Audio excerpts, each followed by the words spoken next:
मेरी पहली किताब चुनमुन जब मैं 8 साल की थी तब आई थी। उसका विमोचन किया था श्री राम नाईक जी ने और मुझे अखिलेश यादव जी से, हमारे पूर्व सीएम से, फिकी फ्लो का यंगेस्ट अचीवर अवार्ड भी मिला है।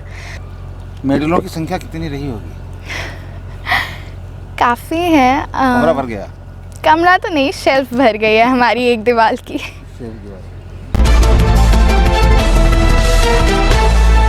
नमस्कार, मैं विमलेश गुप्ता और उत्तर प्रदेश के जनपद कानपुर से एक छोटी सी बालिका है जिसका राज्य स्तर से लेकर देश स्तर तक नाम है और कई मंचों पर उसे सम्मानित किया जा चुका है।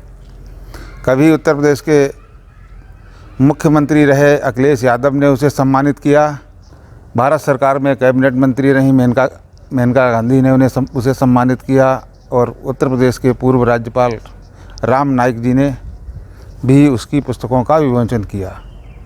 अब तक उसकी कई पुस्तकें प्रकाशित हो चुकी हैं और काफ़ी नाम कमा रही है। चलिए हम उससे बात करते हैं, उसके बारे में जानते हैं कि उसे ये प्रेरणा कहाँ से मिली और कैसे मिली, कौन माता पिता हैं, कितनी शिक्षा ग्रहण की है। हम उससे बात करते हैं। हमारे साथ एक छोटी सी बेटी है और काफ़ी होनहार है। हम उससे जानना चाहेंगे क्या नाम है, क्या परिचय है और माता पिता क्या करते हैं। क्या करते हैं? मेरा नाम सुहानी है और मैं कानपुर से हूँ जी।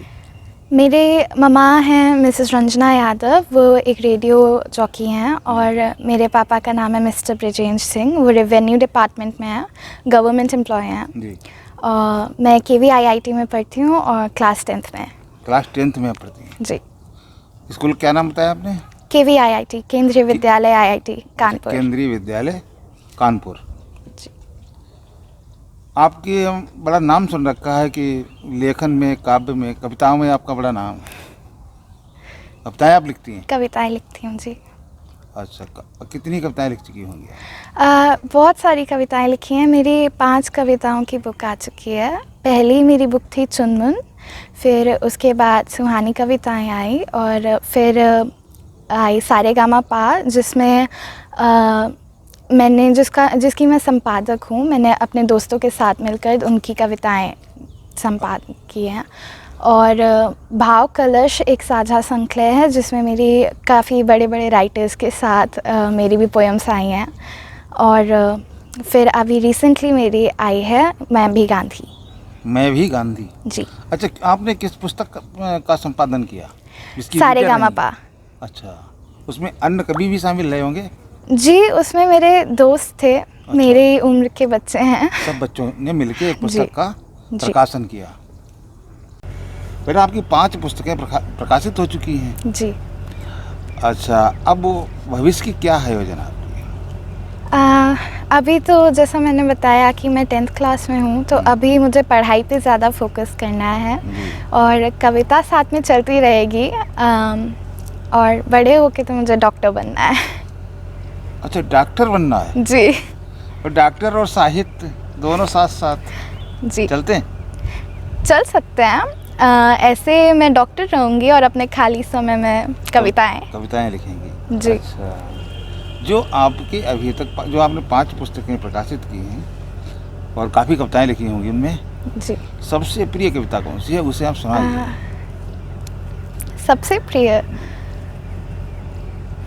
मेरी पहली पुस्तक में ही, चुनमुन में ही एक कविता है। मैंने बहुत बचपन में, मैं मम्मा से कहती थी जब मैं बहुत छोटी थी, तब हमेशा से मुझे ये लगता था कि मैं मम्मा को कुछ भी कहूँगी तो वो पूरा कर देंगी। तो मेरी एक दोस्त थी चीची, चिड़िया हमारे घर पे आती थी रोज़ रोज़। तो एक दिन बस मैंने उसको उड़ते हुए देखा और मैंने सोचा कि अगर मम्मा मुझे पंख लगा देंगी तो मैं भी उड़ने लगूँगी उसकी तरह। तो मैंने मम्मा से कहा, मुझको पंख लगा दो मम्मा, चिड़िया मुझे बना दो मम्मा, दूर गगन में उड़ जाऊंगी, सबकी छत पर मंडराऊंगी, हरे पेड़ पर मैं बैठूंगी, हाथ किसी के ना आऊंगी, भूख लगे तब नीचे आऊं, बड़े प्यार से तुम्हें बुलाऊं, चावल दाल बना दो मम्मा, खाना मुझे खिला दो मम्मा, मुझको पंख लगा दो मम्मा, चिड़िया मुझे बना दो मम्मा। ये पहली कविता थी, बहुत बड़ी। पहली तो नहीं थी, बट अच्छा। मेरी सबसे पसंदीदा। फेवरेट है। हाँ। ये कविता लेखन की प्रेरणा आपको कहाँ से मिली? किसने आपको इस तरफ मोड़ा?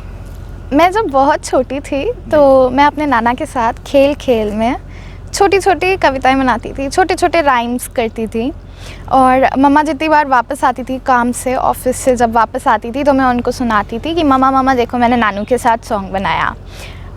तो मम्मा को उस टाइम लगा था कि ये सब होना चाहिए, मैं अच्छा कर रही हूँ, तो उन्होंने मुझे एक फ़ोन दिया था जिसमें वो कविताएं रिकॉर्ड करने को कहती थी। मेरी मेन चीज़ तो ये थी कि नानू के साथ खेल खेल में मैंने सारी कविताएं बनाई। उनके साथ मैं पूजा पाठ में भी बैठती थी तो मैं उनको हनुमान चालीसा पढ़ते हुए सुनती थी और भजन पढ़ते हुए सुनती थी, गाते हुए सुनती थी। तो मुझ में ये हमेशा से राइम करने की और छोटे छोटे वर्ड्स से प्ले करने की वो आई थी हैबिट, और जिसकी वजह से मैं कविताएं लिखना शुरू किया प्रॉपर। कविता लिखने की प्रेरणा आपकी नानी ने दी? नाना ने? नाना जी ने, नानू ने। तो नाना और नाती का बड़ा प्यार था।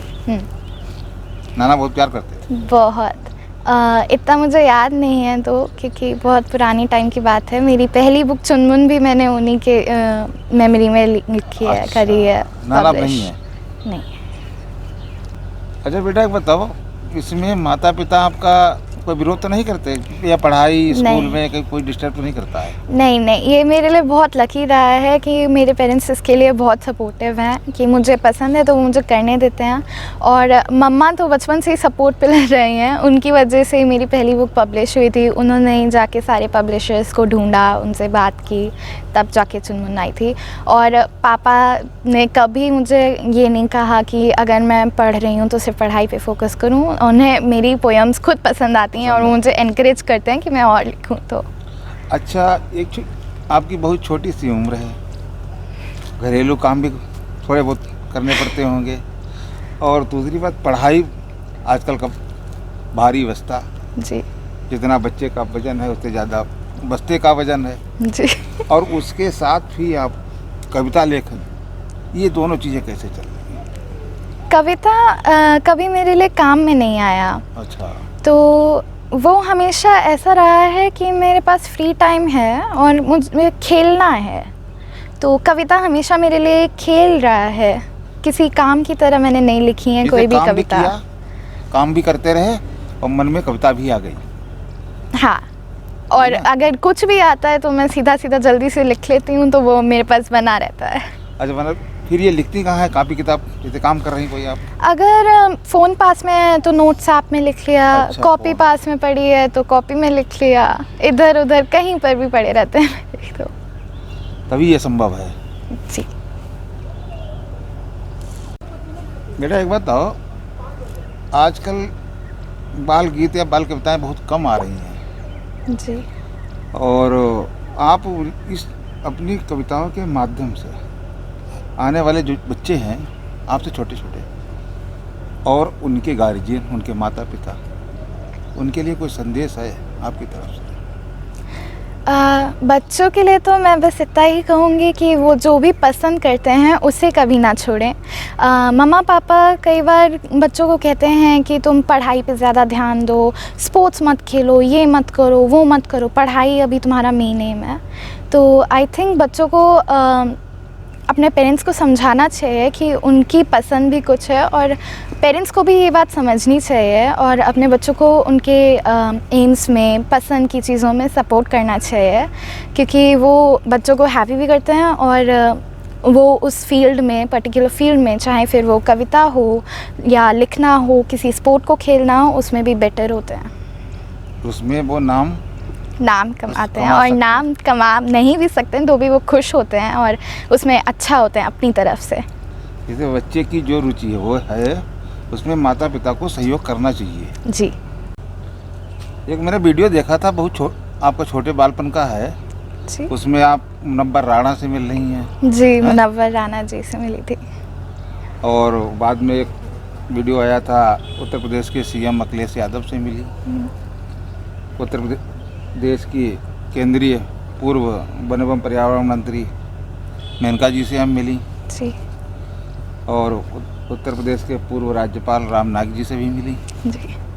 तो इन सब से मिलकर आपको कैसा लग रहा था? बहुत प्राउड सा फील हो रहा था कि कई लोग इनसे नहीं मिल पाते हैं और मैं उनसे मिल पाई, और उन्होंने मुझे मेरी कविताओं के लिए अच्छा कहा कि मैं अच्छा काम कर रही हूँ, तो बहुत प्राउड फील हो रहा था।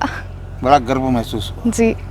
लोग अर्जी लगाते हैं, नहीं मिल पाते हैं, तो आपको उन्होंने मिलने के लिए ही बुलाया, यही था ना?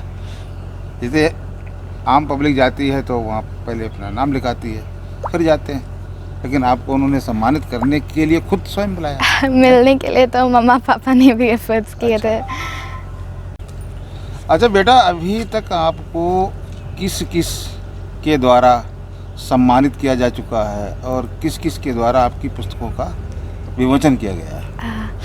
मेरी पहली किताब जी। चुनमुन जब मैं 8 साल की थी तब आई थी, उसका विमोचन किया था श्री राम नाइक जी ने, और मुझे अखिलेश यादव जी से, हमारे पूर्व सीएम से, फिकी फ्लो का यंगेस्ट अचीवर अवार्ड भी मिला है।